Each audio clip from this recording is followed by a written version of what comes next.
नमस्कार दोस्तों, स्वागत है आपका द टीम चैनल पर। जिस तरह त्योहारों को मनाने के पीछे एक कहानी होती है, उसी तरह पूजा विधियों के पीछे भी कारण छुपे होते हैं।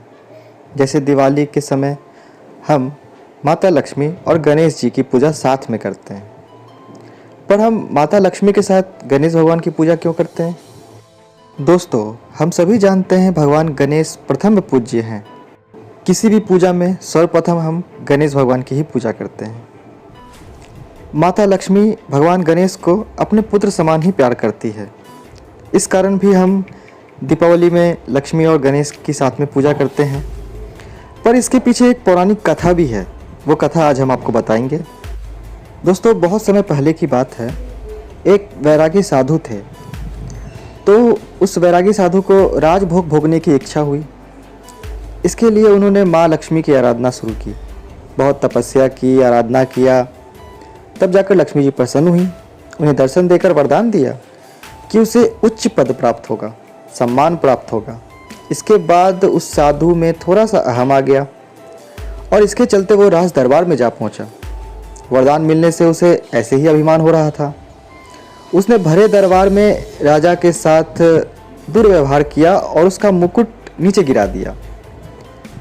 सैनिक यह देख करके उसे पकड़ लिए, लेकिन राजा ने देखा कि उसके गिरे हुए मुकुट से एक काला रंग निकल के भाग रहा है। सभी चौंक गए और साधु की चमत्कारी शक्तियों की जय जयकार करने लगे कि साधु ने तो चमत्कार कर दिया, राजा के प्राण बचा लिए। राजा ने प्रसन्न होकर साधु को अपना मंत्री बना दिया। वह साधु को रहने के लिए अलग से महल भी दे दिए। कुछ दिन ऐसा चलता रहा। एक दिन साधु ने राजा का हाथ पकड़ा और उसे खींच के दरबार से बाहर ले गया। जैसे ही वो बाहर गया कि तभी एक छोटा सा भूकंप आया और वो महल पूरा खंडहर बन गया। लोग देख के आश्चर्यचकित हो गए। लोगों ने सोचा कि साधु महात्मा जो है, उन्होंने राजा के साथ दरबारी और प्रजा की भी जान बचाई। राजा ने साधु के मान सम्मान और बढ़ा दिए और अब साधु में अहंकार भी बढ़ गया। अब साधु अपने आप को बड़ा बुद्धिमान समझने लगा। राजा के महल में गणेश जी की एक प्रतिमा थी। एक दिन साधु ने यह कहकर वह प्रतिमा हटवा दी कि यह देखने में बिल्कुल अच्छी नहीं लग रही, इसे किसी दूसरी जगह लगाओ, इससे राजमहल की शोभा खराब हो रही है। फिर क्या था, साधु की बुद्धि भ्रष्ट हो गई और भी खराब हो गई। अब वो कुछ भी करता तो उल्टा ही हो जाता। अब वह ऐसे काम करने लगा जिससे लोगों की नज़रों में काफ़ी बुरा बन गया।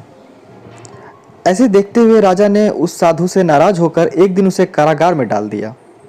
साधु जेल में फिर एक बार लक्ष्मी माँ की पूजा करना शुरू कर दिया, लक्ष्मी माँ की आराधना शुरू कर दिया। लक्ष्मी माता ने फिर से उसे दर्शन दिया और उससे कहा कि तुमने भगवान श्री गणेश की मूर्ति को हटाकर उनका अपमान किया, इसलिए तुम्हें कारागार में आकर यह दुख भोगना पड़ा। इसलिए तुम श्री गणेश की शरण में जाओ, उनसे अपने किए के लिए क्षमा मांगो और उनकी पूजा करके उन्हें प्रसन्न करो। साधु ने अपनी भूल को पहचाना और सच्चे दिल से श्री गणपति की पूजा अर्चना में लग गया, उनकी आराधना में लग गया। भगवान गणपति बहुत दयालु हैं, उन्होंने उस पर फिर से दया कर दी। इससे यह बात समझ में आती है कि धन मिल भी जाए और अगर बुद्धि ना हो तो वह फिर भी अपना नाश कर लेगा। और भगवान श्री गणेश तो बुद्धि के स्वामी हैं, सिद्धि के प्रतीक माने जाते हैं। तब से हम माता लक्ष्मी की और भगवान गणेश की साथ में ही पूजा करते हैं। इससे हमें रिद्धि, सिद्धि, धन और बुद्धि इन सभी की प्राप्ति होती है। जय श्री गणेश।